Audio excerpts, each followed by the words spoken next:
जय Hind and hello guys, स्वागत है आपका आपके अपने YouTube चैनल ज्ञानदेह होस्ट में। और इस वीडियो में मैं आपको बताने वाला हूं Indian navy Agniveer MR and SSR new vacancy 2025 applying online process के बारे में। क्योंकि गाइस यहां पर ये लेटेस्ट अपडेट के साथ में आपको वीडियो दी जा रही है, और वो इसलिए दी जा रही है क्योंकि आपके फॉर्म भरने की लास्ट डेट आगे बढ़ा दी गई है। अब आप अपना फॉर्म 16 अप्रैल 2025 तक भर पाएंगे, और अगर आपने फॉर्म के अंदर कोई गलती कर दी है तो आप करेक्शन 17 से 19 अप्रैल 2025 के बीच कर पाएंगे। तो कैसे आप यहां पर फॉर्म को भरेंगे लास्ट डेट अपडेट के साथ में, इसके बारे में संपूर्ण जानकारी दी जाएगी। और जो भी आपके सामने इशू आ रहे हैं, चाहे वो अग्निवीर SSR का फॉर्म भरने में आ रहा है या फिर अग्निवीर MR का, वो आपको यहां पर सोल्यूशन इस वीडियो के अंदर दिया जाएगा। और अगर आपको दोनों पर अप्लाई करना है वो आपको बताया जाएगा कि कैसे अप्लाई करना है। अगर आपको एक ही पोस्ट पर अप्लाई करना है, अग्निवीर MR पर या फिर अग्निवीर SSR पर, तो वो भी आपको इस वीडियो के अंदर अच्छे से बताया जाएगा। तो संपूर्ण इन्फॉर्मेशन आपको इस वीडियो के अंदर देखने को मिलेगी, इसलिए आपको वीडियो को पूरा देखना है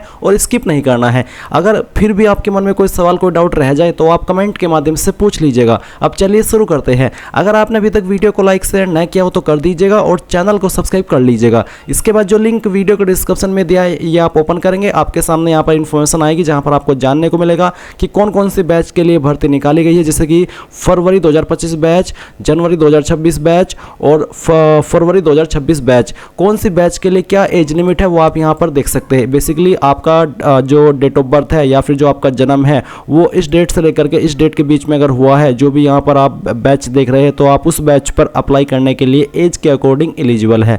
फीस की इन्फॉर्मेशन आप यहाँ पर देख सकते हैं। अगर आप दोनों पोस्ट पर अप्लाई करेंगे तो उसके लिए आपको अलग अलग फीस पे करनी होगी, यानी कि सेम फीस से आप दोनों पोस्ट पर अप्लाई नहीं कर सकते हैं। अप्लाई करने के लिए क्या क्वालिफिकेशन चाहिए वो भी आपके सामने है। फिर किस तरह से आपको अग्निवीर स्कीम के तहत सैलरी मिलती है उसकी इन्फॉर्मेशन भी आपको इस टेबल के अंदर दी गई है। तो संपूर्ण इन्फॉर्मेशन यहाँ पर भी आपको दी गई है। तो सभी इन्फॉर्मेशन चेक करने के बाद आप इंपॉर्टेंट लिंक के सेक्शन में आएंगे और अप्लाई ऑनलाइन लिंक ओपन करेंगे।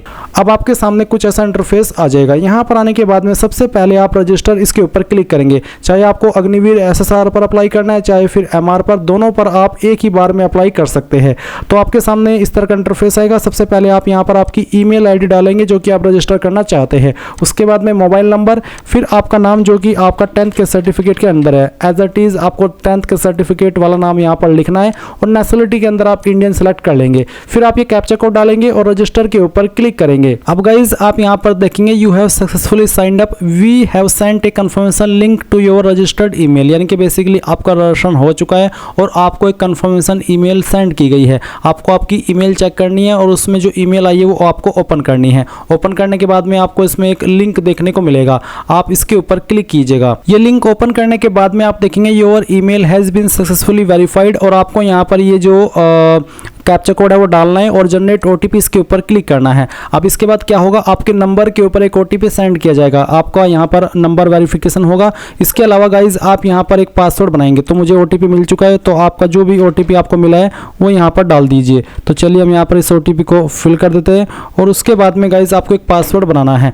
पासवर्ड आपका कैसा, उसका एग्जाम्पल आप देख लीजिए। पासवर्ड के अंदर इंग्लिश का कैपिटल लेटर, स्मॉल लेटर, कोई एक स्पेशल कैरेक्टर और साथ ही डिजिट, इस तरह का कुछ पासवर्ड आप बना लेंगे। उसको दोबारा डाल करके वेरीफाई करेंगे, ये सिक्योरिटी कोड यहाँ पर डालेंगे और सबमिट कर देंगे। अब आपका यहाँ पर नंबर और ईमेल दोनों वेरीफाई हो चुके हैं और आपका पासवर्ड भी क्रिएट हो चुका है। तो आपके सामने इस तरह का लॉगिन का पेज आ जाएगा। अब आप अपनी ईमेल ID यहाँ पर डालेंगे जो कि अभी आपने रजिस्टर की है, और फिर वो पासवर्ड जो आपने अभी बनाया है। उसके बाद एक कैप्चा कोड डालेंगे और लॉगिन के ऊपर क्लिक करेंगे। लॉगिन पर क्लिक करने के बाद में यहाँ पर आपके सामने पर्सनल डिटेल का एक सेक्शन आएगा जहाँ पर बोला है आधार लिंक्ड मोबाइल नंबर। आपको नंबर डालना है जो कि आपका आधार कार्ड के साथ में लिंक है। और उसके बाद में आप यहाँ पर सबमिट इसके ऊपर क्लिक करेंगे। इसके बाद में आपके सामने यहाँ पर ये वाला इंटरफेस आएगा, sign in to your account. तो बेसिकली यहाँ पर आपको डिजिलॉकर अकाउंट के ऊपर साइन इन करना है। पर अगर आपका अकाउंट नहीं बना हुआ है तो आप यहाँ पर साइन अप इसके ऊपर क्लिक करेंगे और अपना डिजिलॉकर अकाउंट क्रिएट कर लेंगे। इसके लिए आपको आपका आधार नंबर डालना है और नेक्स्ट के ऊपर क्लिक करना है। और मैं आपको बता दूं कि इस वीडियो के अंदर मैं आपको डिजिलॉकर के ऊपर अकाउंट कैसे बनाना है उसके बारे में नहीं बता रहा हूँ। आप गूगल के अंदर जाइए या फिर यूट्यूब के अंदर सर्च कर लीजिए how to make DigiLocker account, या फिर डिजिलॉकर अकाउंट कैसे बनाएं ये भी आप सर्च कर सकते हैं, आपको बहुत सारी वीडियो मिल जाएगी। कोई भी एक वीडियो वॉच करके आप अपना डिजिलॉकर अकाउंट क्रिएट कर लीजिएगा, और जैसे आप क्रिएट कर ले या फिर अगर आपका पहले से बना हुआ है तो आपके सामने साइन इन के ऑप्शन आएंगे। आप यहाँ पर 3 माध्यम से साइन इन हो सकते हैं, एक तो है मोबाइल के थ्रू, दूसरा यूजर नेम के थ्रू जिसमें कि आप यूजर नेम डालेंगे, अपना 6 डिजिट का सिक्योरिटी पिन जो कि आप अब अकाउंट क्रिएट करते समय बनाते हैं, या फिर आधार के थ्रू भी आप इसमें लॉगिन हो सकते हैं। तो कोई भी एक माध्यम आप सिलेक्ट कीजिए और साइन इन के ऊपर क्लिक कीजिए। इसके बाद में गाइज आपके रजिस्टर्ड नंबर पर एक OTP जाएगा, वो OTP आप यहाँ पर डालिए और सबमिट कर दीजिए। अब सबमिट करने के बाद में यहाँ पर आप लॉगिन हो जाएंगे और आपके सामने यहाँ पर डिजिलॉकर के अंदर जो भी आपने डॉक्यूमेंट फैच करके रखे हैं वो आपको देखने को मिलेंगे। तो आपको जिसकी परमिशन देनी है वो आप दे दीजिए। जैसे कि यहाँ पर मैंने आधार कार्ड भी इसमें डाला हुआ है, डोमिसाइल डाला हुआ है, ITI सर्टिफिकेट, इसके अलावा डिप्लोमा, तो जो भी आप डॉक्यूमेंट को इसमें परमिशन देना चाहे वो दे दीजिए। और उसके बाद में आप यहाँ पर अलाउ इसके ऊपर क्लिक करेंगे। अब गाइज आप यहाँ पर देखेंगे डोमिसाइल स्टेट, तो आपको आपकी डोमिसाइल स्टेट यहाँ पर सेलेक्ट कर लेनी है, जिस भी स्टेट के आप निवासी हैं। फिर आपका नंबर और ईमेल यहाँ पर दी गई है। इसके बाद में आप नीचे की तरफ आएंगे और आप देखेंगे आधार नंबर, और तो बेसिकली यहाँ पर आपको आधार नंबर अपना देना है। फिर अगर आपका कोई अन्य नंबर है तो आप उस नंबर को यहाँ पर डाल दीजिएगा। उसके बाद में जो आपकी डेट ऑफ बर्थ है वो आपको सेलेक्ट कर लेनी है, पहले ईयर, फिर यहाँ से आपका मंथ और उसके बाद में डे, तो आपकी डेट ऑफ बर्थ आ जाएगी। फिर नीचे की तरफ आप आएंगे, अगर आपकी कैटेगरी इनमें से कोई है जैसे कि स्पॉन्सर्ड कैंडिडेट या फिर NCC कैंडिडेट या फिर स्पॉन्सर्ड कैंडिडेट बी, तो आप उसको टिक कर दें, नहीं तो आप इनको अनटिक रहने दें। फिर आप यहाँ पर जो आपका फर्स्ट नेम है वो आप एंटर करेंगे। ये नाम भी आपका 10th के सर्टिफिकेट के अकॉर्डिंग ही होना चाहिए। फिर आप यहाँ पर आपका जो मिडिल नेम है वो डालेंगे। बेसिकली जो आप यहाँ पर नाम दे रहे हैं उसमें आपको पहले फर्स्ट नेम डालना है, फिर मिडिल नेम और उसके बाद में लास्ट नेम। अगर आपका सिर्फ फर्स्ट नेम है तो फर्स्ट नेम डाल करके बाकी चीज़ खाली छोड़ दीजिए, और अगर आपके तीनों है तो तीनों डाल दीजिए। अगर कोई 2 ही है जैसे कि फर्स्ट नेम और लास्ट नेम, तो आप इस तरह से भर दीजिएगा। फिर आप यहाँ पर पेरेंट नेम यानी कि जो आपके अभिभावक है यानी कि जो आपके माता पिता है उनका नाम आप यहाँ पर देंगे। तो पहले में आप पेरेंट नेम में चाहे तो माता का नाम दे सकते हैं या फिर पिता का नाम दे सकते हैं। उसके बाद में यहाँ पर जो गार्जियन है उनका नाम आपको देना है। अब ये गार्जियन आपके कोई भी हो सकते हैं, माता पिता भाई बहन, तो आप यहाँ पर देना चाहे गार्जियन नेम दे दीजिए, नहीं तो आप चाहे तो इसको खाली छोड़ दीजिए। फिर जो आपका जेंडर है मेल फीमेल वो आप सेलेक्ट कर लेंगे। इसके बाद आइडेंटिफिकेशन मार्क फर्स्ट, आपकी बॉडी के ऊपर वो निशान जिससे आपकी बॉडी की पहचान होती है, ये निशान आपकी बॉडी के ऊपर कहीं पर भी हो सकता है, वो निशान आप लिखेंगे। फिर आइडेंटिफिकेशन मार्क 2, आपकी बॉडी के ऊपर दूसरा निशान, तो अगर आपकी बॉडी के ऊपर कोई एक ही मार्क है तो आप यहाँ पर दूसरे में 9 मार्क लिख दीजिएगा। मैरिटल स्टेटस बताएंगे मैरिड या अनमैरिड, जो भी है वो आप सिलेक्ट कर लीजिएगा। इसके बाद में आप देखेंगे अपलोड फोटोग्राफ, तो आपको यहाँ पर फोटो अपलोड करना है। फोटो का साइज आपका 100 KB से कम रहना चाहिए, और फोटो आपका किस तरह का आपको अपलोड करना है वो भी आप यहाँ पर जान लीजिए। आपको जो स्लेट है वो हाथ में पकड़नी है और उसके ऊपर आपको नेम लिखना है और फिर आपको डेट लिखनी है, और साथ ही साथ ये चीज़ आप जो लिखेंगे वो ध्यान में रखना है कि आपको कैपिटल लेटर में लिखनी है। नेम कैपिटल लेटर, डेट किस डेट में आपने फोटो को लिया है वो चीज़, ये आपको इस तरह से यहाँ पर फोटो लगाना होगा। उसके बाद में आप यहाँ पर जो आपका सिग्नेचर वो अपलोड करेंगे, इसका साइज भी आपका 50 KB से कम रखा है, तो फाइल सेलेक्ट कीजिए और ओपन कर दीजिए। फिर डोमिसाइल प्रूफ आप यहाँ पर अपलोड करेंगे, तो जो भी आपका डोमिसाइल सर्टिफिकेट है वो आपको यहाँ पर सिलेक्ट कर लेना है। तो चलिए हम इसको सिलेक्ट करते हैं और फिर यहाँ से आप इसको ओपन कर देंगे, तो आपका डोमिसाइल इस तरह से आ जाएगा। इसके बाद आप सेव एंड प्रोसीड के ऊपर क्लिक करेंगे। अब आपके सामने यहाँ पर एडिशनल इन्फॉर्मेशन आ चुके, तो आपको कुछ जानकारी और यहाँ पर देनी होगी, जैसे कि सबसे पहले हाईएस्ट क्वालिफिकेशन, तो जो भी आपकी हाईएस्ट क्वालिफिकेशन है वो आपको सेलेक्ट कर लेनी है। यहाँ पर SSR और MR की पोस्ट पर अप्लाई करने के लिए मैक्सिमम 12वीं मांगी है, SSR पर 12वीं और MR पर 10वीं, तो जो भी है आपके पास हाईएस्ट क्वालिफिकेशन वो सिलेक्ट कर लीजिए। फिर 10th क्वालिफिकेशन स्टेटस, 10th आपने कंप्लीट कर ली तो कंप्लीट, और अगर आप उसको कर रहे हैं तो आप करंटली परस्यूइंग के ऊपर क्लिक करेंगे। तो मेरी कंप्लीट है, मैं कंप्लीट सेलेक्ट कर लेता हूँ। सेम वे में आपको 12वीं का स्टेटस बताना कि कंप्लीट कर चुके हैं या फिर अभी आप कर रहे हैं। अगर आप कंप्लीट कर चुके तो आपको यहाँ पर ये बोला है कि जो आपकी 12वीं है वो आपने मैथमेटिक्स एंड फिजिक्स के साथ में की हो, साथ ही साथ आपके 50% मार्क्स रहने चाहिए। फिर उसके बाद है ITI क्वालिफिकेशन स्टेटस, अगर आपने ITI की है तो आप यहाँ पर यस करिए, नहीं तो आपको नो करना है। Diploma qualification, are you diploma qualified, अगर है तो यस, और यस करने पर आपको बताना है कि आपका कौन सा स्ट्रीम में डिप्लोमा है, कितने परसेंटेज आए वो, और सर्टिफिकेट नंबर, साथ ही साथ डिप्लोमा का मार्कशीट भी अपलोड करेंगे। पर अगर आपके पास डिप्लोमा नहीं है तो आप सिंपली नो कर दीजिए, क्योंकि ये कंपलसरी नहीं है। फिर पूछे कि do you apply for SSR, क्या आपको SSR पर अप्लाई करना है। अगर आप एलिजिबल है और आप इस पर अप्लाई कर रहे हैं तो आप यस कर दीजिए। यस करने के बाद आपसे पूछे कि आप एक स्पॉन्सर्ड कैंडिडेट है SSR के लिए, अगर हाँ तो यस, नहीं तो आप नो करिए। अगर आप बिल्कुल फ्रेशर है, एज फ्रेशर अप्लाई करें तो आप इसमें नो कर दीजिए। उसके बाद में डिक्लेरेशन के ऊपर टिक कर दीजिए। अब अगर आपको MR पर भी अप्लाई करना है तो आप यहाँ पर यस करेंगे। उसके उसके बाद में यहाँ पर आपको बताना कि कौन सी ब्रांच को आप इसमें प्रेफरेंस देना चाहते हैं पहले नंबर पर, वो आप यहाँ पर आपकी चॉइस के अकॉर्डिंग इस तरह से जो प्रेफरेंस है वो दे दीजिए। अगर आप इसमें सेफ है आप, यानी कि आप कुक है, तो आप ये सिलेक्ट कर लीजिए। अगर आपको कुकिंग नहीं आती तो आप इसको मत दीजिएगा प्रेफरेंस, क्योंकि नहीं तो आपको बाद में ये काम करना होगा। इसके बाद गाइज पूछा यार क्या आप एक स्पॉन्सर कैंडिडेट है एमआर के लिए, अगर हाँ तो यस, नहीं तो आप नो करेंगे। उसके बाद में क्या आपके पास एनसीसी सर्टिफिकेट है, अगर है तो यस, नहीं तो आप नो कर देंगे। क्या आपको स्विमिंग आती है, अगर हाँ तो यस, नहीं तो आप नो करेंगे। और इसके बाद आप सेव एंड प्रोसीड के ऊपर क्लिक करेंगे। अब आपको यहाँ पर फोटो अपलोड करना है, तो आप यहाँ पर लाइव फोटो अपलोड करेंगे। पहले में हम कैमरा ऑन कर लेते हैं। आपको किन चीज़ों का ध्यान रखना है फोटो अपलोड करते समय या फिर फोटो लेते समय, वो आपको यहाँ पर इंस्ट्रक्शंस दिए गए हैं। इसके बाद में आप अंडरस्टूड के ऊपर क्लिक करेंगे और फिर यहाँ पर आप एक एक करके अपने 4 फोटो कैप्चर कर लेंगे। पहला फोटो, फिर दूसरा फोटो, उसके बाद में तीसरा, फिर यहाँ पर चौथा। तो अलग अलग एंगल से आप यहाँ पर ये 4 फोटो ले लीजिएगा और उसके बाद में वैलिडेट एंड सेव इसके ऊपर क्लिक कीजिएगा। एंड देन आप यहाँ पर नेक्स्ट के ऊपर क्लिक करिएगा। नेक्स्ट के ऊपर क्लिक करने के बाद में गाइज आपके सामने कम्युनिकेशन डिटेल आएगी, जहाँ पर आपको आपका प्रेजेंट एड्रेस ऊपर की तरफ भरना है। तो जो भी आपका प्रेजेंट एड्रेस है वो आप यहाँ पर लाइन 1 और 2 के अंदर थोड़ा थोड़ा पार्ट डाल देंगे। उसके बाद आप यहाँ से आपकी स्टेट सेलेक्ट कर लेंगे, फिर आपकी डिस्ट्रिक्ट आपको सेलेक्ट कर लेनी है। आपका ब्लॉक कौन सा है वो आप यहाँ पर लिख देंगे। नज़दीकी पुलिस स्टेशन कौन सा है वो भी आपको यहाँ पर लिख देना है और फिर आपका जो पिन कोड है वो भी आपको डाल देना है।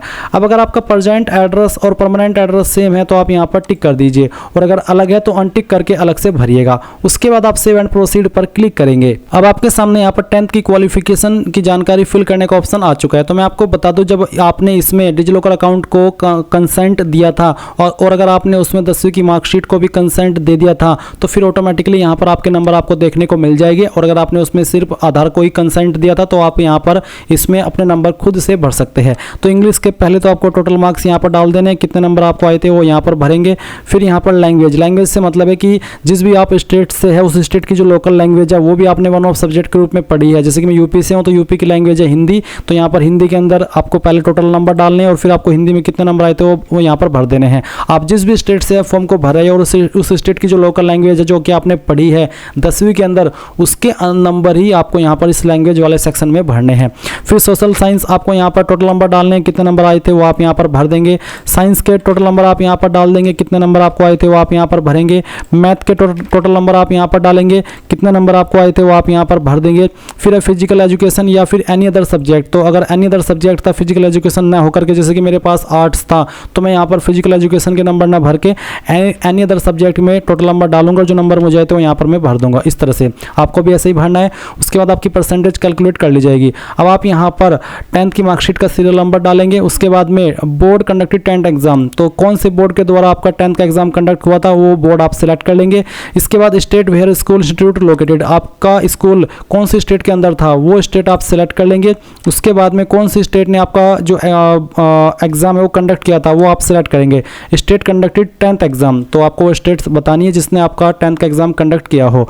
स्कूल इंस्टीट्यूट नेम, कौन से स्कूल कॉलेज के द्वारा आपका जो 10वीं है वो आपने किया था वो आप यहाँ पर उसका नाम पूरा डाल दीजिएगा। फिर आप यहाँ पर 10th की मार्कशीट अपलोड करेंगे। इसका फॉर्मेट PDF का रखा है, तो अगर आपकी फाइल इमेज के अंदर है इसके लिए आपको उसको PDF में बनाना होगा। और गूगल के अंदर आएंगे, सर्च करेंगे इमेज टू PDF, पहली वेबसाइट आएगी, ये ओपन कर लीजिएगा। सिलेक्ट JPG इमेज, इसके ऊपर क्लिक कीजिएगा और जो 10th की मार्कशीट है ओपन कर लीजिएगा। कन्वर्ट टू PDF कीजिएगा, PDF के अंदर कन्वर्ट हो जाएगी। डाउनलोड PDF के ऊपर क्लिक करेंगे तो ये डाउनलोड हो जाएगी PDF के रूप में। फिर आप चूज फाइल के ऊपर क्लिक करेंगे और इस फाइल को यहाँ पर सिलेक्ट कर लेंगे और उसके बाद में यहाँ से ओपन कर दीजिएगा। फिर आप नीचे सेव एंड प्रोसीड पर क्लिक कर देंगे। अब आपके सामने यहाँ पर 12वीं की क्वालिफिकेशन की जानकारी आएगी। सेम वे में आप 12वीं की इन्फॉर्मेशन भरेंगे। तो पहले तो आप यहाँ पर टोटल नंबर डाल दीजिएगा, उसके बाद में कितने नंबर आपको आए थे वो आप यहाँ पर भरेंगे। फिर लैंग्वेज वाला वही ऑप्शन है जो कि आपने अगर 12वीं के अंदर भी आपका जो लोकल लैंग्वेज का सब्जेक्ट है वो पढ़ा है तो आप यहाँ पर उसके टोटल नंबर डालेंगे। कितने नंबर आपको आए थे वो आप यहाँ पर डाल देंगे। फिर फिजिक्स के टोटल नंबर कितने नंबर आए थे वो आप यहाँ पर भरेंगे। केमिस्ट्री अगर आपके पास थी तो कितने नंबर उसमें टोटल थे वो भरिएगा, कितने नंबर आपको आए थे वो यहाँ पर डाल दीजिएगा। फिर मैथ के नंबर टोटल यहाँ पर डालेंगे, कितने नंबर आए थे वो आप यहाँ पर भर देंगे। इस तरह से आप भरेंगे। उसके बाद अगर आपके पास बायोलॉजी थी तो आप बायोलॉजी की भर सकते हैं और बाकी सब्जेक्ट जो केमिस्ट्री है उसको छोड़ सकते हैं। कंप्यूटर साइंस था, फिजिकल एजुकेशन था, कोई अन्य सब्जेक्ट था तो उसकी जानकारी आप भर दीजिएगा जैसे कि आप यहाँ पर देख रहे हैं और जैसे कि मैंने भरी है। उसके बाद नीचे की तरफ सेम वे में आप जानकारी भरेंगे जैसे कि आपने 10वीं की भरी, तो सीरियल नंबर आपको देना है 12th की मार्कशीट का। फिर आपका जो स्कूल इंस्टीट्यूट है वो कौन सी स्टेट के अंदर लोकेटेड था, स्थित था, वो आप सिलेक्ट करेंगे। फिर कौन सी स्टेट के द्वारा आपने आपका जो 12th का एग्जाम है वो कंडक्ट किया है, वो स्टेट आपको सिलेक्ट करनी है। इसके बाद में कौन से स्कूल के द्वारा आपने की है उस स्कूल का नाम देंगे। फिर कौन से बोर्ड के द्वारा की है आपने आपकी 12वीं, वो बोर्ड आप सिलेक्ट कर लेंगे। फिर उसके बाद 12वीं की मार्कशीट आपको यहाँ पर सिलेक्ट कर लेनी है। मैं डेमो के लिए फॉर्म को भरा हूँ तो मैंने एक रैंडम फाइल सिलेक्ट की। अब आप save 12th mark details and proceed इसके ऊपर क्लिक करेंगे। अब गाइज आप यहाँ पर एग्जामिनेशन सेंटर प्रेफरेंस देंगे, तो आप पहली चॉइस स्टेट की देंगे कि किस स्टेट में आप अपना एग्जाम सेंटर चाहते हैं, और उसके बाद में उस सिटी को देंगे जिसके अंदर आप एग्जाम सेंटर चाहते हैं। उसके बाद सेकंड स्टेट की चॉइस आप यहाँ पर देंगे, फिर उसकी सिटी की प्रेफरेंस देंगे। उसके बाद में थर्ड प्रेफरेंस आपको देनी है स्टेट की और फिर उसकी सिटी की। उसके बाद आप सेव एंड प्रोसीड करके यहाँ से ओके कर देंगे। अब आपको यहाँ पर इसमें डिक्लेरेशन देखने को मिलेगा, आप इसके ऊपर टिक कीजिए और उसके बाद सेव एंड सबमिट एप्लीकेशन इसके ऊपर क्लिक कर दीजिए। तो चलिए मैं यहाँ पर इसके ऊपर क्लिक कर देता हूँ और यहाँ से ओके कर देता हूँ। ओके करने के बाद में आपके सामने कुछ ऐसा इंटरफेस आएगा, तो आप बिल डेस्क सिलेक्ट कर लीजिए जो भी आप रखना चाहते हैं। मैं दोनों पोस्ट पर अप्लाई कर रहा हूँ तो दोनों के लिए आपको अलग अलग फीस पे करनी है, यानी कि एक ही फीस में काम नहीं होगा। तो चलिए मैं बिल डेस्क सिलेक्ट करता हूँ और पे नाउ कर देता हूँ। अब आपको यहाँ पर पेमेंट के पेज पर ट्रांसफर किया जाएगा। आप आपकी application fees credit card, debit card, net banking या फिर यूपीआई या फिर क्यूआर कोड, यानी कि इनमें से किसी भी माध्यम का इस्तेमाल करके जमा कर सकते हैं। जैसे ही आप यहाँ पर फीस जमा कर देंगे तो आप अपने फॉर्म का फाइनल प्रिंट आउट ले पाएंगे और इसी प्रकार से आप लोग Indian navy Agniveer MR SSR का फॉर्म फिल कर पाएंगे। आई होप ये प्रोसेस आपको पसंद आया होगा। कोई सवाल डाउट रह गया हो तो कमेंट के माध्यम से पूछ लेना। Thanks for watching. जय हिंद।